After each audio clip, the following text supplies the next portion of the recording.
Empezar coa mesa redonda, aínda que falta Javier, porque primeiro vamos a facer uns breves relatorios. Vamos a facer uns breves relatorios de Federico López Silvestre e de Silvia García, e despois, cando Javier se ubique, pois entón volvemos de novo e xa entrará na mesa e non faltaba nada. Ben, Federico López Silvestre, moitos por contexto, non? E incluso pola súa formación. Bueno, pero algo teño que dicir, non? Bueno, como dos currículos deles xa os tedes aí en papel, simplemente me limitarei a dicir que ele é compañeiro meu da sección de Creación e Artes e Usos Contemporáneos do Consello, e unha das razóns tamén para que este aquí, e é profesor na Universidade de Santiago, na Facultade de Historia de Arte. E como non quere que lle presente, tedes aí o seu currículum e así tampouco perdemos tempo. Gracias por vir e temos 10 minutiños, máis ou menos, para esta intervención. Moi ben. Sí. Ben, en primeiro lugar, eu quería hacer ver que la perspectiva que voy a adoptar dentro de este seminario, claramente orientado hacia problemas de educación que afectan a todas las edades, es la mía propia, es una experiencia universitaria. Llevo 16 años siendo profesor en la universidad y a eso hay que sumar los 7 años como alumno, como doctorando, o sea, llevo 25 años en la universidad y supongo que a estas alturas ya puedo hablar desde la experiencia de la relación arte-educación, al menos en el ámbito universitario. Antes de nada quería empezar con una semblanza para luego ir presentando propuestas, que es un poco lo que me han pedido, problemas y propuestas en relación con la educación en el arte, concretamente en la historia del arte, que es donde yo me muevo. El balance es sencillamente demoledor.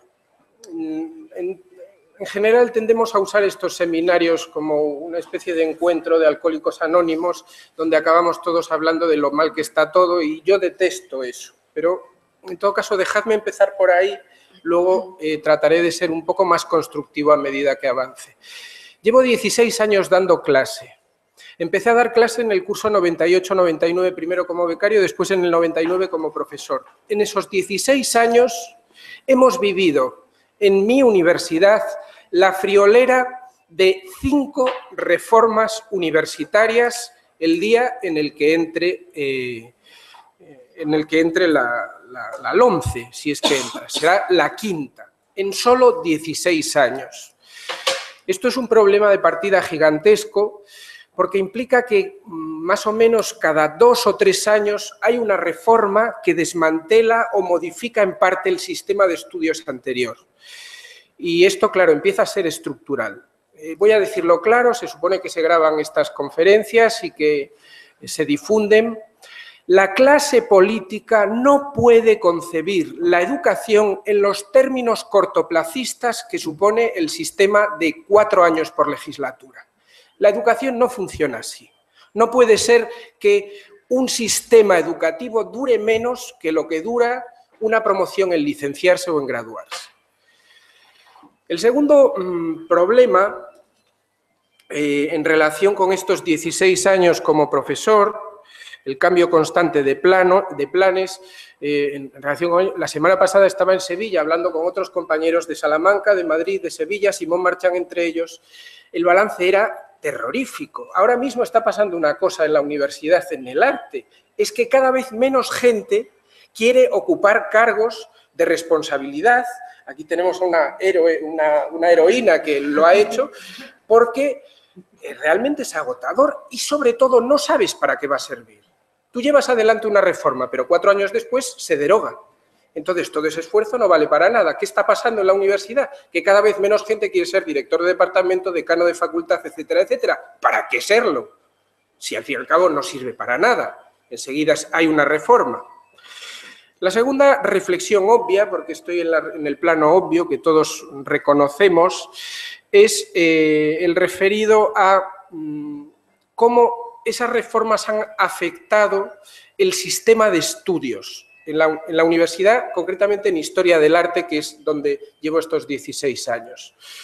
Especialmente con Bolonia, lo sabéis todos, en el año 2011 empieza un sistema nuevo que implica cada vez más interactivas y en principio la idea era buena. El plan de Bolonia era como el Convenio Europeo del Paisaje, eran declaración de principios. En el caso del plan Bolonia, en el año 90 y pico, una serie de rectores de toda Europa se reúnen y dicen, oye, sería bueno crear un espacio europeo de educación para que los alumnos puedan viajar de un país a otro y para que sus títulos por países valgan igual en Francia que en España. La idea era buena, hasta aquí no hay ningún problema. La cuestión es cómo se aplica en los distintos países esta idea que era el plan Bolonia. En España se aplica sobre todo en un modelo que privilegia las interactivas, pero sin financiación para las interactivas. Todos lo sabemos, que al final se ha convertido en un recorte de años y la cuestión es cómo ha cuajado y cómo, al menos en Historia del Arte en toda España, se ha trabajado este tema de las interactivas. El balance también es absolutamente desastroso, absoluta y totalmente desastroso. Las interactivas se han convertido en una especie de desmadre donde los alumnos tienen que hacer algo así como 1 millón de trabajitos absurdos por año que no permiten lo que toda práctica debe implicar en sí mismo. Una práctica real implica experiencia, implica largo recorrido, implica proceso. En ese proceso uno va cambiando con la práctica. La práctica le cambia y uno cambia a la práctica misma y el equipo que trabaja con él. Eso no ocurre en las interactivas. Entonces, al final, ¿qué son las interactivas? Básicamente, tal y como se están aplicando a día de hoy, una pérdida de tiempo. En su día, codirigí con Marisa Sobrino, aquí presente, un máster que duró 5 años. Una de las reformas a lo largo de este tiempo nos permitió hacer másteres, que creíamos que iban a durar en el tiempo, pero no, eran unos másteres propios que la administración y los políticos años después decidieron que era un modelo máster propio que no funcionaba. Entonces, todo eso se fue desplomando. Total, el trabajo y el esfuerzo que habíamos hecho no valió para nada. En todo caso, poner en marcha ese máster sirvió para que meditásemos, reflexionásemos sobre el papel de la educación en relación con la práctica. Bien, entre otras personas, estaba dando clases en ese máster Natalia Poncela, unas clases que tenían bastante éxito porque de lo que se trataba era de poner a los alumnos a hacer crítica. Y ella estaba dirigiendo en aquel momento una revista de arte, entonces los ponía en contacto con una revista real en un espacio real. Del mismo modo, creábamos un espacio para hasta 3 exposiciones al año, que iban saliendo todos los años, con más o menos éxito, pero que hacían que los alumnos trabajasen en un proyecto, en una dirección concreta. Todo eso se desmanteló y ahora no existe. Lo que quiero decir en relación con este punto es lo que ya he dicho. Básicamente, para que una práctica sirva, no pueden ser unas horitas con trabajos dispersos. Para que una práctica sirva, una interactiva, tienen que ser meses de trabajo, de dedicación y que acabe calando en la persona y genere un conocimiento, porque una de las preguntas que teníamos era ¿qué idea de conocimiento? Como primera idea de conocimiento, se conoce y se aprende algo haciéndolo, pero para eso hace falta volcarse en la práctica real mucho tiempo. Digamos que mi intervención habla todo el tiempo del tiempo. Ahora vais a entender mejor por qué. Yo tardé al menos 2 años en ser profesor desde que empecé a ser profesor. Creo que esto lo resume todo. Hasta pasados 2 años yo no era profesor. Necesité 2 años para empezar a ser profesor. La práctica de profesor me hizo profesor, no lo digo yo. Se pasó años diciéndolo Rubén de Ventós, también profesor, en sus clases y en sus conferencias. El primer día que llegas no eres profesor. Es la experiencia, entendida como experimento, luego hablaré de ello, lo que nos da ese calado.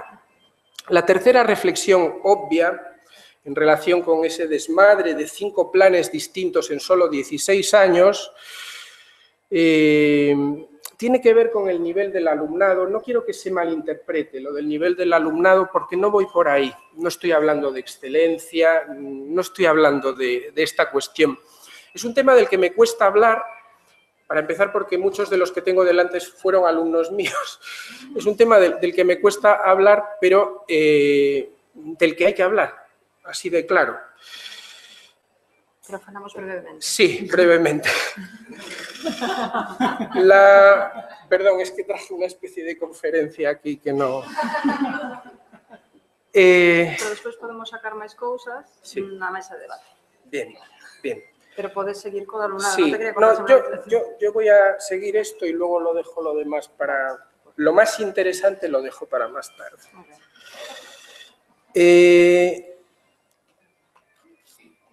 Mi reflexión y balance en estos 16 años es categórico. Ha bajado el nivel del alumnado. No tengo ninguna duda al respecto. Ninguna duda. Entonces, la pregunta es ¿por qué y cuál es el resultado? Para responder al por qué, por supuesto, hace falta ponerse en la situación. Yo hablo de las carreras de humanidades, de historia del arte, pero la verdad es que también soy profesor en másteres de arquitectura, geografía, filosofía y no se me olvida ninguno. Digamos que tengo cierto conocimiento y nuestro máster la mayoría del alumnado era de Bellas Artes. Pues bien, con ese conocimiento o esa experiencia me da la impresión, sobre todo en Historia del Arte, que ha bajado el nivel, para empezar por el desmantelamiento del sistema que teníamos, que por supuesto no era para nada modélico, luego lo diré.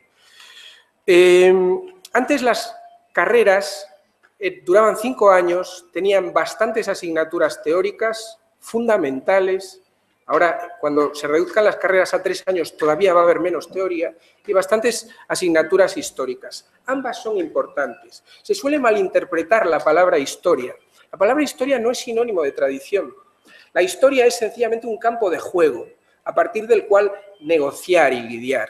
Los conocimientos históricos permitían que el alumnado estableciese ciertos contenidos de los que partir para seguir el juego hacia adelante. Y por otro lado, lo teórico, lo sistemático, bien asimilado, de lo que se encargaba era de dotar al alumnado de herramientas que permitían organizar sus ideas. Herramientas que pueden ser concebidas en términos de lógica transductiva, pero también en términos de lógica deductiva e inductiva, porque lo que yo os prometo es que a día de hoy esas 3 lógicas, inductiva, deductiva y transductiva, no están al mismo nivel. Mi hipótesis sencilla es que el cerebro es un músculo y si no se trabaja el cerebro, ese músculo no funciona igual de bien. Y la cuestión, y lo que está fallando, al menos en Historia del Arte, es la capacidad de abstracción del alumnado. Ya termino por ahora. Yo soy profesor en cuarto, quinto de carrera antaño de Historia de las Ideas Estéticas. A mí me llegan los alumnos supuestamente muy formados y cuando llegan a mis manos, ¿con qué me encuentro? Me encuentro con lo que se puede resumir con la idea de falta de capacidad de abstracción. No quiero que nadie piense que lo que les reprocho es que no saben leer a Hegel, a Kant, porque no me refiero a eso. Yo creo que es un salto generacional que tiene que ver con la mala comprensión de las interactivas, que se come muchísimas horas de clase en la carrera, pero también con algo que viene de más atrás. Yo tengo un chaval de 15 años y he visto lo que es las nuevas generaciones. El formarse con unas pantallas que lo son todo, es decir, en una realidad puramente empírica. Cuando hablo de capacidad de abstracción, me refiero a algo que se está formando en el momento mismo en el que el chaval que sea, no lee a Platón, por Dios, es que no aspiramos a tanto. Con 15 años lee a Julio Verne o a Harry Potter. Leerse 500 páginas de letra negra sobre papel blanco te da cierta capacidad de abstracción, de concentración en las ideas. La pregunta que tenemos que hacernos es si esa capacidad es importante para el arte, para llegar a moverse en el registro en el que se mueve este señor. Y la respuesta es absoluta, absoluta. Sin esa capacidad de abstracción que nunca se menta, no se llega a este nivel. Y esta es la cuestión. Entonces, mi gesta, mi cruzada, es la de volver a dar esos contenidos no solo teóricos, pero sobre todo, sino también históricos a las carreras. Por supuesto, vuelvo atrás, los 90 no eran perfectos. La LRU no era ni de lejos perfecta. Era un sistema basado enteramente en la memorización y nos pasábamos un año entero haciendo no se sabe qué para luego enfrentarnos a unos exámenes de 500 folios por asignatura. Luego me referiré un poco a las cosas buenas que tenía aquel sistema, a pesar de estas otras malas, como el exceso de énfasis en la memorización. Gracias. A ti. E comparto moito, e eu gustaríame escoitarte máis, pero Sí, vale, 2 minutos. Bueno, non vou a facer unha presentación de Silvia curricular, porque xa tedes aí, estamos en tempo. Solamente facer, vamos, unha apreciación. Silvia é a primeira decana, non? Da Facultade de Belas Artes de Pontevedra. A primeira decana, cando cantas mulleres artistas salen desa facultade por promoción, pois o 70% serán mulleres, pois está. O sea, simplemente quería empezar con esa pequena reflexión. E, sin máis, lle damos o seu tempo que necesita. Sí, bueno, co risco de que me enrolle innecesariamente. Pero, bueno, eu tamén falar como Federico, o estilo como fan os americanos nas charlas TED, falando un pouco así de nos recorridos, así, en vez de empezar de formato conferencia, que tampouco é verdad que non vai comigo, pero contar que eu creo que a trayectoria das experiencias é valioso. Quero dicir, eu considero que eu son unha decana que leva detrás unha historia que, mentras estudiaba a carreira de Belas Artes, traballaba nunha mueblería en Cangas do Morrazo con meu pai, que logo, mentras estudiaba a carreira, fui voluntaria na 11 e fixen campamentos con nenos cegos, que despois empecé a traballar no CEGAC, pasei de escanear para a página web a coordinar actividades, a estar no departamento de actividades e a estar con Marina Abramovic ayunando nun taller, pero tamén facendo visitas guiadas cando tiñamos os cuadros da colección Bornemisa e os rapaces preguntaban: ¿cuánto vale este marco de Van Gogh? Non preguntaban polo valor de Van Gogh, era el valor del marco. O sea, solo el marco ya tenía que valer moitísimo, ¿no? E entonces todas esas experiencias, cando logo volvín á facultade, a min me aportaron unha visión da vida pois moi plural, evidentemente moi pouco académica. Si son decana é por un mal karma, vamos, isto é un mal karma burocrático que lle chama ao meu fillo de 15 anos, dime, para non gustarche a burocracia, menudo mal karma. E digo, efectivamente, non me gusta a burocracia e mira ti que non. Pero tamén é verdade que é un exercicio de responsabilidade. O sea, claramente, eu non son funcionaria, son contratada do doutor, non é iso como cando a xente e as nais din, pero se xa tes un posto de traballo, por que sigues viaxando? Se tes un posto de traballo, deberías relajarte, non? Pois non, evidentemente, é unha cuestión de responsabilidade e creo que desde ese ámbito de poder que decía, nos temos que implicar para non ser sempre a queixa contra o mal que están as cousas. A única maneira é implicarse, non? E me din conta no vocabulario, no uso do vocabulario, que quedou atrás a palabra activista, por exemplo, pasou de moda, non? E eu me din conta que eu sempre tiven dinme conta durante, mira que ben nos viu a todos aí, que dinme conta durante a lectura da miña tese, un membro do tribunal dixo, que fora profesor meu, que eu me caracterizaba polo entusiasmo. E entón puse unha cara así un pouco desconfiada, non? Como dicendo, en la tesis, que me digas lo del entusiasmo, que era pouco académico, non? Pero logo dixen, pois non, sí, son eu, e máis o meu entusiasmo. Non me vou a disfrazar de burócrata con birrete e tal, non? Entonces, como decana, tamén me dou conta que é moi difícil cambiar as cousas. Toda a burocracia te chega, e ahora mesmo nos din, tedes mal as competencias da memoria do 2008, tedes que cambiar nos procesos de calidade, e de repente, personas que non estás familiarizada cos procesos de calidade, lle tes que dedicar 2 meses a cambiar as competencias de todas as asignaturas porque a nova normativa te exixe distintas competencias. Pero é tan difícil cambiar o máis mínimo que vos contarei unha anécdota que no pasillo da facultad temos uns bancos de traballo, unhas mesas de traballo. Esas mesas de traballo a usan moitísimo para facer os seus traballos alumnos do instituto de enfrente, porque somos unha facultad que está no medio de Pontevedra e a usan moitos alumnos. Unha parte do profesorado me di que hai que poñer orden, tamén algunha xente me acusa como de un buen rollismo e de pouca autoridade, non? Tamén esa é a concepción de, bueno, ahora que eres decana, me falou varias xente, me deron consellos sobre a autoridade. Ahora que eres decana, sabes, tienes que usar así un pouco a autoridade. E entón, cando foi o tema destes bancos, nunha ocasión, uns alumnos da facultade me dixeron, mira, están as mesas ocupadas.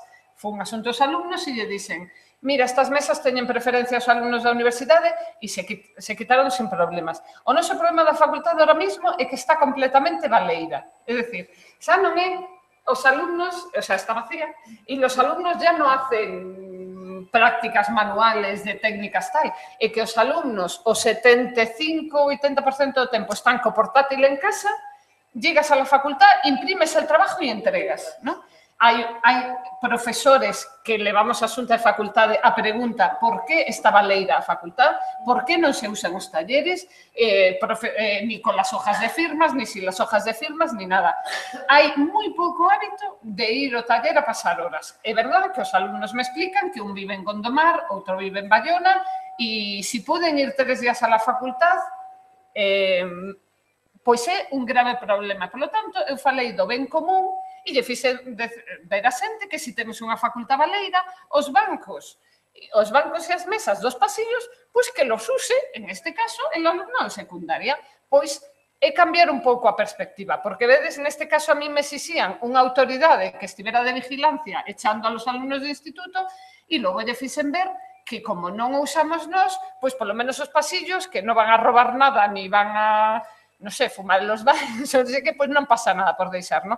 Entonces, eso quero decir que sí que hai que ser activistas, porque sin moito esforzo, cambiar o máis mínimo é moi difícil. Esta idea da autoridade e esta idea de como nos educaron, tamén contarei como pequenas anécdotas, como seguimos reproducindo os esquemas cos que fomos educados, e é unha cousa terrorífica. Eu tamén dou clase no mestrado para ser profesores de secundaria e a mí me chamaba moito a atención que me chegaba unha alumna e para as súas primeiras prácticas no instituto me decía, como tutora, mira, voy a dar la teórica esta semana y la práctica la otra semana. E digo, e decía, pero claro, pero ti te acordas unha teórica con el PowerPoint, 50 minutos? Digo, ¿de verdad crees que los cuartos de la ESO, de unha semana que le das la teórica? Digo, é que non é a metodoloxía, pero me din conta que o hábito fai que sigamos reproducindo se non poñemos exemplos, se non participamos, se non nos esforzamos en novas dinámicas, o 80% das persoas van a reproducir os mesmos esquemas cos que foron educadas. O mesmo me pasa nunha asignatura de cuarto de carreira que se chama Transmisión e Mediación, que imparto ahora con Begoña Paz e Cristina Varela e antes con Paloma Cabello. É unha asignatura na que eu me empeñei, pola miña experiencia no CEGAC, que houbera un contacto coa institución museística e que houbera prácticas, analizaran a información que se dá nos museos e fixeran un dispositivo pedagóxico. Tamén lle plantei aos alumnos de Belas Artes que, estando en cuarto de carreira, por que adoptáramos o formato de cartela e facendo todos instalación, por que seguían, lles plantei a cuestión de por que poñemos sin título técnica mixta.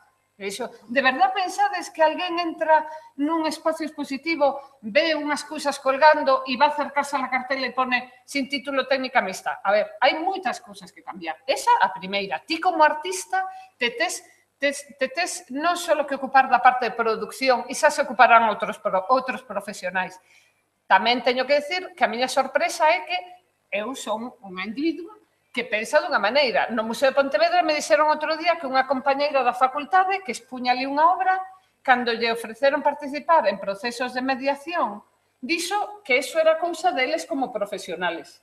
Entón tamén me din conta que a institución universitaria somos unha cantidad de suxeitos con unha pluralidade de miradas e probablemente os meus compañeiros siguen coa idea de que estamos formando artistas para unhas galerías que non existen e para unos comisarios que non van a vender o sea, as galerías non van a...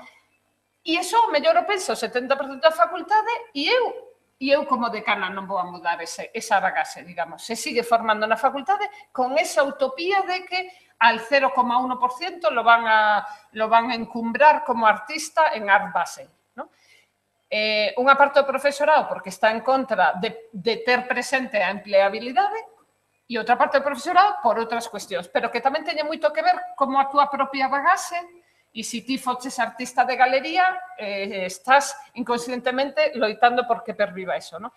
Nesa asignatura de transmisión, o que vos puña como exemplo é que eu teño que loitar contra as inercias dos estudantes, porque os estudantes, no fondo,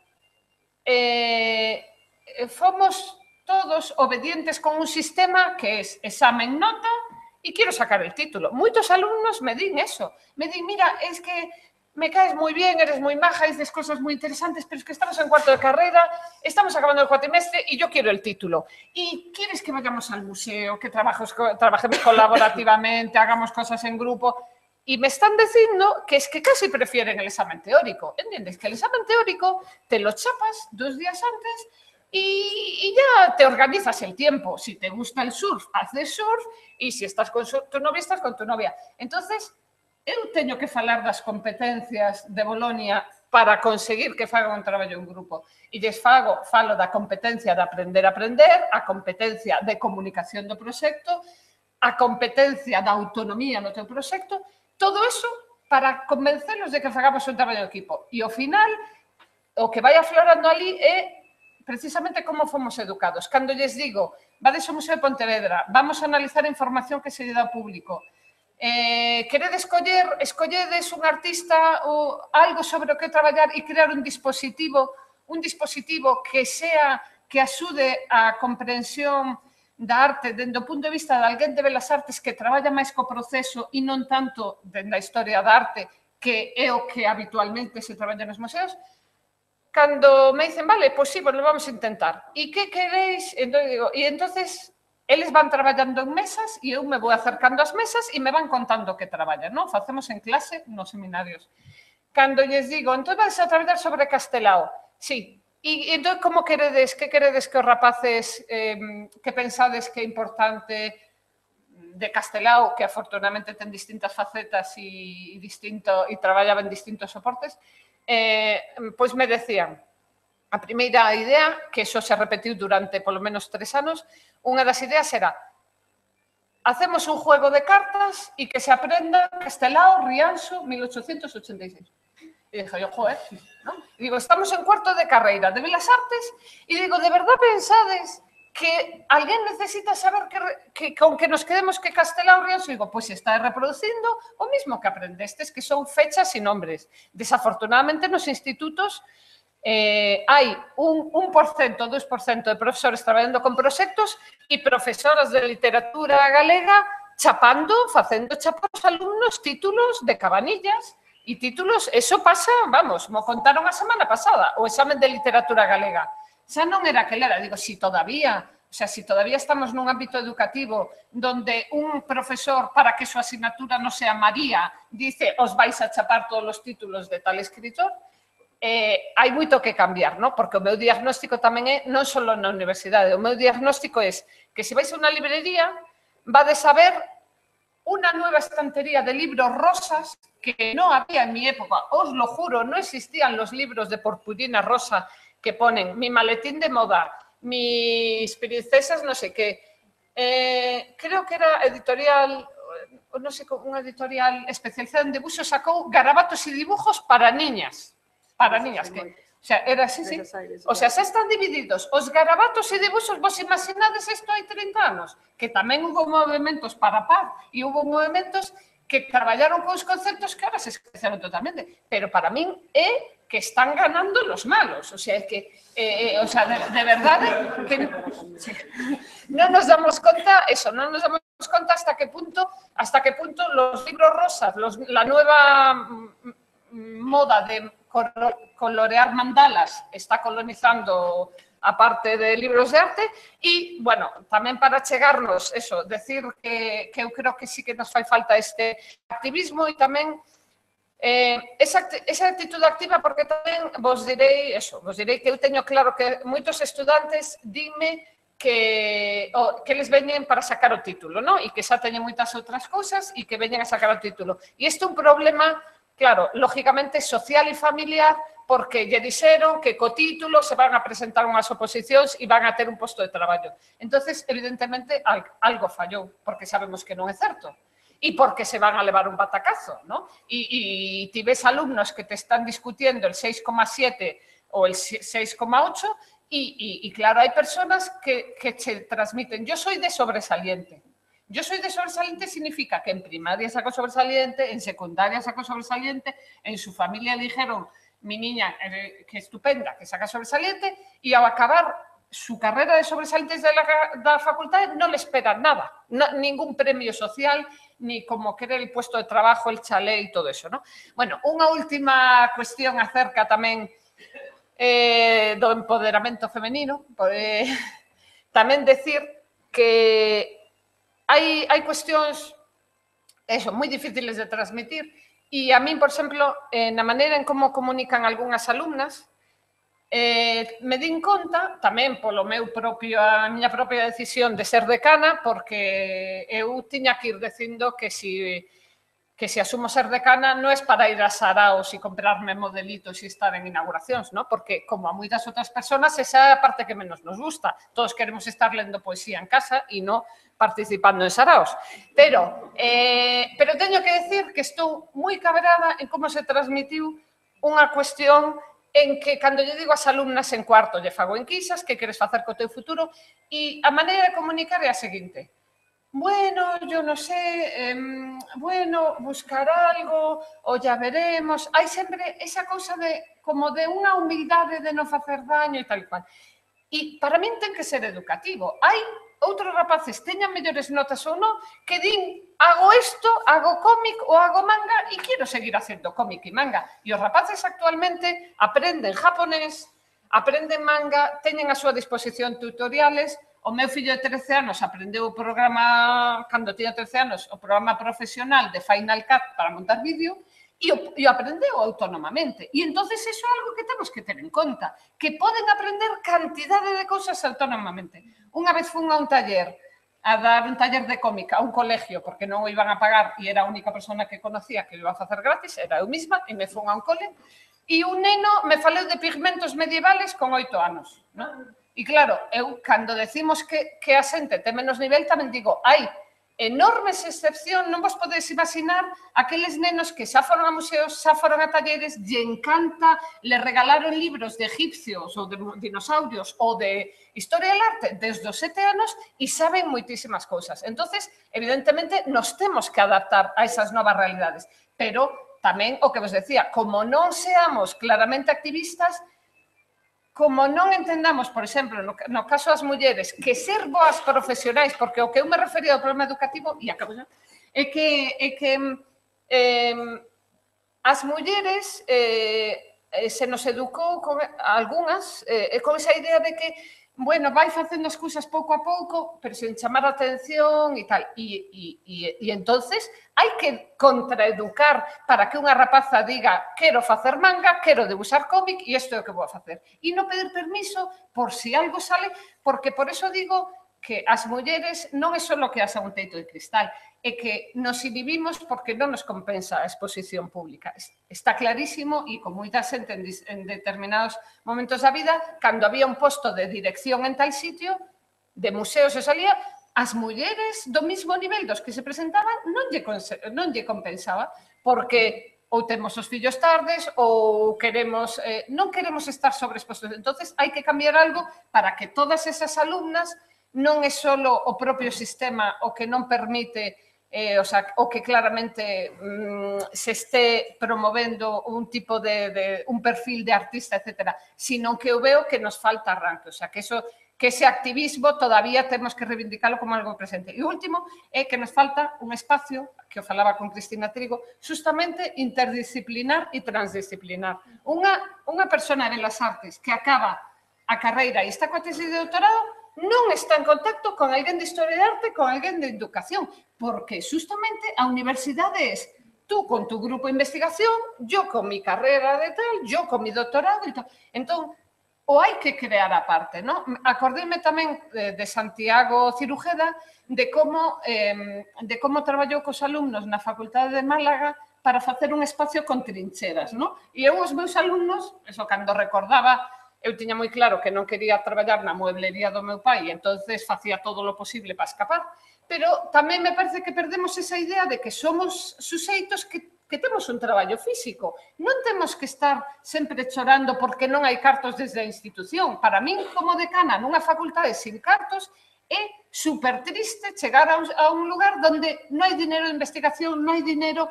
En outubro do ano pasado tiven que decir que cuidado con las tintas de grabado, porque se estaba gastando moito. E eu non me esperaba estar en un papel de vigilar cuánto se gastan las tintas de grabado, pero afortunadamente, como colectivo, temos unha forza personal que ten que ser independiente de tú eres desta institución, yo soy desta institución, yo estoy con la tesis y tú con tal.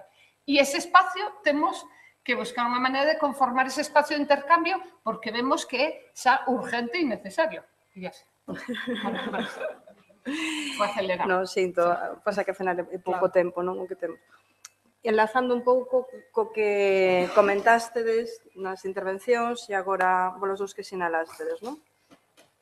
Ti falas de que non existe como ese espacio intermedial, ese espacio no que realmente, non, máis esa confluencia, tal.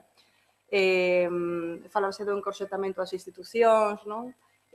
Javier agora como un pouco aí, un pouco do outro lado, tal, vendo as dificultades, non, que realmente ten esas burocracias ou esos modos tan, bueno, tan pouco articulados, non? Entón, desde ese punto, ¿no? Realmente esas inercias que nos levan ao alumnado dunha maneira, non? As institucións ao mellor a estar nese punto como tan ancorados.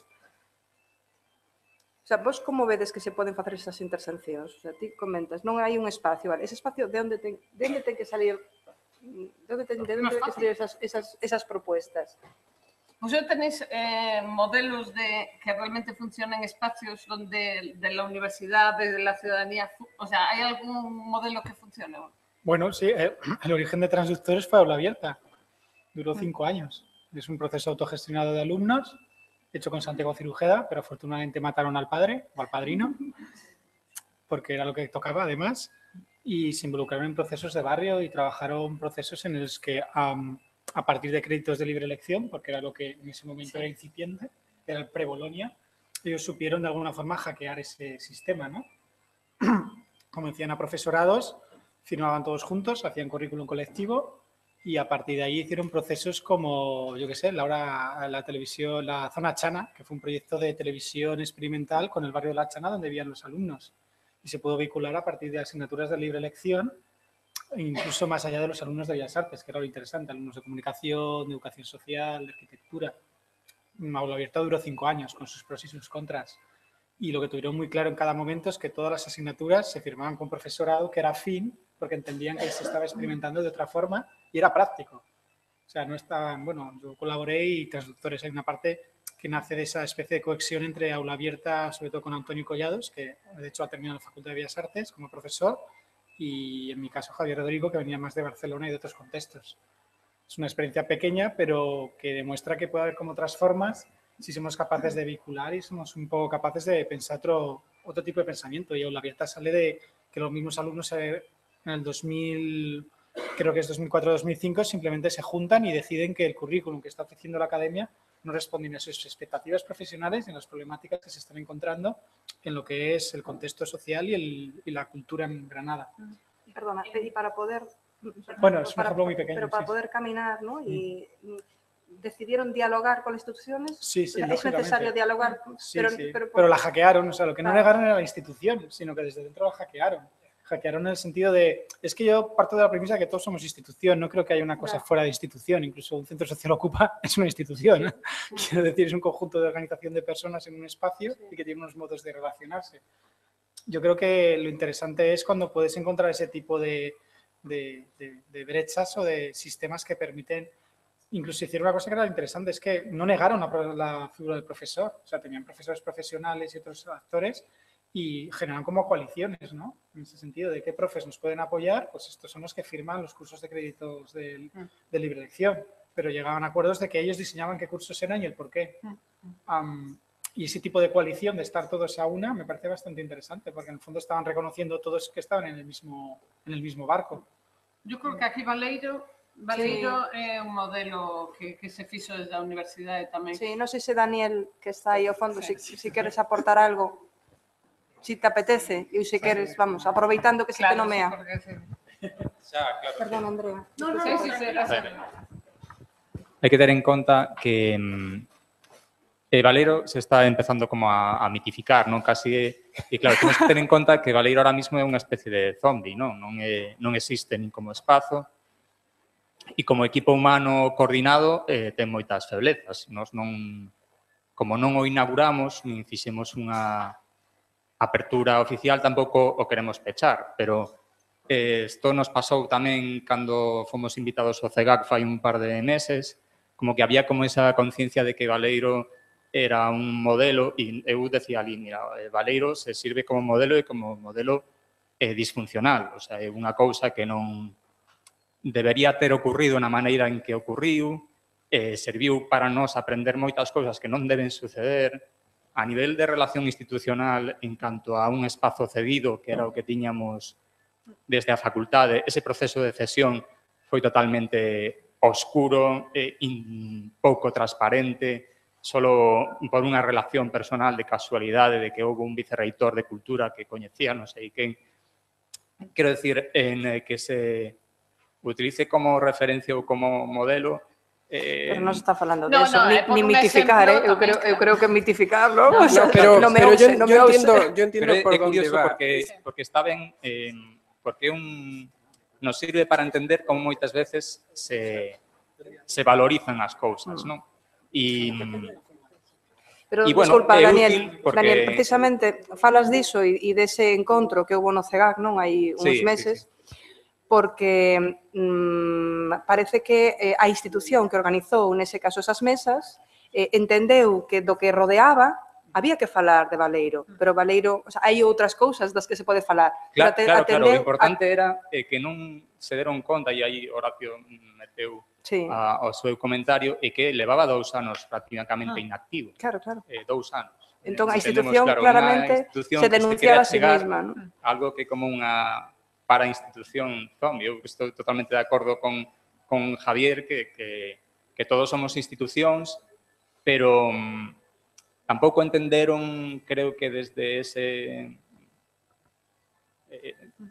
cousa pechada que era o CEGAC, que o outro era tamén institución e, polo tanto, Creo que era un tema de falta de coñecemento, ligarse nese... eu creo do contexto. Eu creo que simplemente se reduce a falta de coñecemento. Sí, pero bueno, tamén podemos asumir que o contexto que nos intentamos categorizar ou meter nunha nomenclatura, pois moitas veces se nos escurre, se nos escapa, está diluído, é unha cousa viscosa. Pero se necesita un espacio físico. Unha das preguntas é, para ese intercambio se necesita ter un espacio físico de encontro? No, bueno, claro, aquí poderíamos virtual? poñernos categóricos desde o principio e decir, no, é que non nos podemos sustraer ao físico, igual que non nos podemos sustraer ao temporal, non? Pero unha institución ou un episodio vital para unha xente que está intentando traballar para inmiscuirse neses procesos da cultura, que significa o físico, tal, pois nós que intentábamos, para nós o mellor, a referencia física máis importante era a linguaxe, non? Entonces, claro, estamos nesa, queremos entrar nese tipo de discusión ou queremos entrar en que necesitábamos ese espazo para reunirnos, era mellor que este espazo. Bueno, entonces dediquémonos a magnitudes físicas e digamos, bueno, que posibilidades de apertura ten esta sala do Consello de Cultura Galega, que hai que facer para ter unha reunión aquí e que diferencia había a nivel físico nesas magnitudes en Baleiro para ter unha reunión dunha asociación que simplemente era chamarnos a nós e nos deixábamos a chave. E podemos estar nese plano de magnitudes físicas ou podemos pensar na reflexión e na capacidade de abstracción, que decía Federico, entrar noutras categorías e entonces seguramente o que pagamos Sí, yo quería poner un poco como referencia el programa Sin Créditos que está ahora mismo en Madrid, que está impulsado por dos profesoras que son Selina Blasco y Lina Insúa, pero ellas se diluyen un montón, están trabajando con la Comunidad de Madrid y es un programa que ha empezado también como formación en producción artística, pero que luego ha derivado a otras cosas y tal, y introducen todo tipo de contenidos. Empezó siendo un proyecto de La Trasera, que era un espacio que había en la Facultad de Bellas Artes que estaba gestionado por los alumnos y tal, que se lo quitaron de las manos y ha vuelto a una políticas más tradicionales como vamos a hacer la exposición de no sé quién durante 3 meses o lo que sea, ¿no? Eso como un ejemplo. Pero también, yo no sé si todos los que estáis aquí trabajáis en el ámbito universitario, pero creo que muchas veces demandamos mucho de nuestros alumnos cuando todos como ciudadanos no hemos sido formados desde primaria de la manera que esperamos que, ¿no? Que luego se tenga que comportar en la universidad. Y ya no digo por contenidos o por leyes, sino mismamente el espacio físico lo que les comunica. O sea, estamos en un jardín de infancia, estamos en una escuela infantil, aprendemos con un mediador del conocimiento, que puede ser esa figura del profesor, y de repente llegamos a primaria, nos ponen cada uno en nuestra silla mirando, lo que tenemos que hacer es superar un examen, llegar al siguiente nivel. Hombre, claro, llega a la universidad que quieren el título y pirarse, ¿no? O sea, y tienen que entender, lo primero que hay que hacer entender desde que somos pequeños es la participación, la construcción de conocimiento compartida, que no es lo mismo un certificado que unas capacidades, el autoaprendizaje por encima de unos contenidos cerrados. Hay que buscar que el profesorado sea diverso. O sea, yo no sé, insisto, a lo mejor esto es una constante, pero y se dicen en todos estos encuentros, pero aquí, no sé, primero estudiantes de magisterio, de tal, no sé cuántos habrá, pero tampoco veo a nadie ni que sea negro, ni que sea chino, ni que sea de otra cultura y tal, y creo que todos estos elementos es uno más. Todos estos elementos hay que introducirlos desde infantil y hacer que la universidad sea un jardín de infancia. Eso es lo que hay que hacer. Y salir de los esquemas habituales, ¿no? A mí me gustaría intervenir en relación con... Es que otra de las notas que tenía... ya sé que suena terriblemente... Perdona, porque son súper malas. Somos súper breves porque hay otras intervenciones. Claro, simplemente antes de por no interrumpir. Pero siempre me lo dices a mí. Pero Díselo a todo el mundo. Coincide. Por algo Bueno, será. es la confianza, No, pero bueno, digo por eso para que pueda haber más. Sí, bueno, muy brevemente. Es que como ve mis papeles, claro, entiendo que... sé que va a sonar terriblemente casposo, etcétera, etcétera. Pero, de verdad, necesito decirlo. ¿Cuál era una de las cosas, retomando lo que se estaba diciendo ahora, que sí tenía el espacio LRU en los años 80-90? Evidentemente era un espacio tan perverso como el actual en el sentido del sobresaliente, que se decía antes, y de memorizar y sacar los exámenes el primero, etcétera, etcétera. Pero el hecho de que estuviese absolutamente todo organizado de modo que el examen era en junio, pero las clases empezaban a finales de septiembre, lo que te dejaba a lo largo de meses y meses y meses, estoy hablando como alumno y no como profesor, era espacio vital para respirar. Tenía, y no quiero decir que sea el modelo, tenía dos cosas buenas aquel modelo. Una era que era darwinista para bien, en el sentido de no sacar el sobresaliente, pero sí aprender a administrar el tiempo. Tenías tantos meses por delante que pasados 2 años o así, mucha gente no acababa la carrera, no acababa el curso, porque eso de tener tanto tiempo para luego presentarse a exámenes duros, la gente no sabía autogestionarse. No era un sistema garantista como el actual de llevar de la mano al alumnado desde el principio hasta el final, que casi les tienes que dar el biberón y el chupete. No, todo lo contrario, era, búscate la vida. Entonces, cuando llegabas al final de la carrera, habías aprendido más o menos a administrar tu tiempo. pero no me refiero a esto, porque esto es un tema demasiado utilitarista y no es de lo que quiero hablar. De lo que quiero hablar es de lo otro que te permitía aquel sistema. Lo otro que te permitía aquel sistema, que tenía tantos meses de tranquilidad para el alumno, era exactamente autoformarse. Así de claro.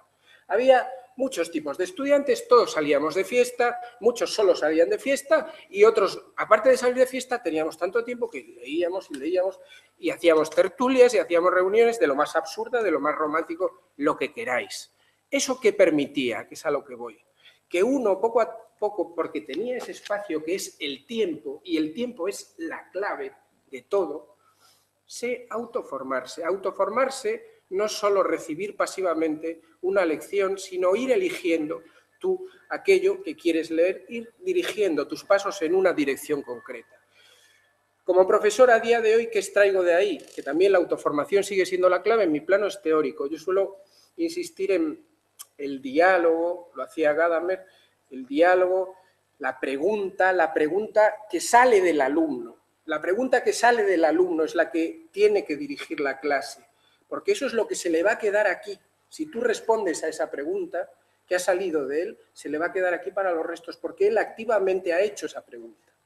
Si está en un plano pasivo de coger apuntes y tal, es el plano de me entra por aquí, me sale por aquí. En ambos casos, autoformación. Autoformación fomentada desde el profesorado, pero autoformación fomentada por el espacio-tiempo, el tiempo que teníamos para ir desarrollando nuestra propia. Entonces ahora, claro, entiendo que el tiempo conspira no solo desde unos planes de estudios, que de verdad, en el caso de las humanidades son terroríficos, tienen que hacer decenas de exámenes pequeñitos, decenas de trabajos pequeñitos constantemente, que bloquean todas las horas, porque se supone que se gestionan desde las universidades, en los planos de competencias, etcétera, aparecen las horas de clase, las horas de no clase, es decir, nosotros tenemos que pensar todo lo que hacen dentro y fuera. Y claro, lo que hay es una falta de tiempo, Eso era bueno de la LRU, así de claro. Había por aí alguén. A ver se alguén fai un pouco referencia ao título da mesa de Arte máis Educación igual a que eso pode ser sumatorio. Pois eu creo que o mellor non demasiado, pero intento ser breve de todas maneiras. Nesa cuestión de establecer esos espazos, ¿no?, donde se podan dar esos diálogos de saberes ou nesa cuestión de transdisciplinariedade, bueno, primeiro, quixera apuntar que non concordo nada nesa idea de que esta xeración é preparada, porque eso non lo dixeron, xa mo dixeron a mí, seguramente yo dixeron os meus pais. Entón, eu cando digo eso, cando ás veces me atrevo a dicilo, digo, é que xa son vellos, non? Entón, non me interesa nada, intento esquecelo, porque creo que eso é algo como esa mantra eterna, no que se di a esta xeración a peor. Pois porque, claro, mellor eres vello e xa non eres consciente do que ti eras antes pequeno, non? Entón, aparte de eso, logo despois tamén indicar, nesa de como establecer esos espacios, desos diálogos, por exemplo, mesmo o propio Consello da Cultura Galega, co presuposto que ten, non é capaz de facelo, non? Quero dicir que o Consello da Cultura Galega, sendo un consello, se entende como un espazo productor de contidos que non é capaz de establecer esos vínculos ou esas colaboracións ou coproduccións con outras entidades ou colectivos, con outras entidades, entidades ou mellor con universidades sí, porque están ao seu nivel, non? Digamos, dende esa concepción de alta cultura e non son capaces de establecer esos outros vínculos con movimentos sociais, por exemplo, non? Quero dicir, porque non poden estar organizando algunha actividade do Consello da Cultura Galega con outros movimentos, como, por exemplo, movimentos feministas, non? E iso non se dá. Entonces, creo que tamén sería interesante replantexar o propio papel da propia institución ou porque non é capaz de decir, bueno, pois vamos a facer unha convocatoria para investigacións pois con esta dotación e non o fai o propio Consello, non? Creo que isto está na cuestión que hai un propio cuestionamento das institucións e dese papel das institucións, como se ve tamén no sistema representativo, no que vivimos, no que estamos nese momento de cambio. Entón, claro, pasan esas institucións como a universidade que eran centrais no discurso, pois a diluirse. Que ten a universidade actualmente? Que ten o monopolio da expedición do título. Entón, como ten o monopolio da expedición do título, a xente se apunta aí porque ten que ter ese título. Nada máis, non para aprender, porque aprender se aprende en outros lados, seguramente moito máis, non? Entón, claro, é sorte que ten a universidade de que ten o monopolio da expedición do título. Cando eso termina, a ver que pasa. Entón, mentras, que é o que podemos facer? Deixar que morra por inanición a propia universidade, que tardará, porque en Galicia tardará máis, como sempre, todo, non? Entón, tardaremos en que eso ocurra. Son 500 anos, é moi difícil, claro, botar encima esos 500, ou mentras podemos buscar... Imos abreviando, simplemente. Pues mira que Discúlpame. me estaba lanzando xa. Paro. Paro. E logo nesa búsqueda deses espazos de diálogos. E quería apuntar simplemente como outra línea, pois o programa de estudios en Mancomún, Común Ruralidades e Feminismos, que se impulsou desde a Universidade, é un proxecto impulsado da Universidade, con Montenoso, con Marco de Vigo, con Mediala Prado, co Algalab de Vigo, coa Casa Colorida, con 2 comunidades de montes e o Concello de Allariz. O sea, que vamos a ver, se pode facer, ahora hai que ter ganas, claro. Cal é a cuestión? Que hai que escapar desos espacios de confort, que non é fácil. Vivir a intemperie, como decía Javier, claro, non é cómodo. A un profesor decirle que de repente se poña a relacionarse con outro espacio, claro, pode asustar, a todos nos asusta, ahora se pode facer, claro. A cuestión é que haxa vontade e ganas, e hai que facer. Era o que quería. Moi ben. Simplemente, como non hai tempo, non vou dedicarme a eso, non? Pero sí que desde a sección de creación e artes e usos contemporáneas, desde o propio álbum de mulleres, desde o informe que se fixo sobre mulleres artistas, precisamente sí que se traballou con esos colectivos. Me comenta Federico que tamén desde a sección de patrimonio, non? Pero sí que hai que, e nesta propia xornada, hai un colectivo C3 que non depende da universidade, que é autónomo, que foi o que colaboramos para isto, non? Simplemente unha... Pero sí que me parece... Como? Como Guadiana. Sí, porque quero dicir que non é da universidade, é o que me refiro, non? Non sei se... Clara, querías comentar algo? Perdona.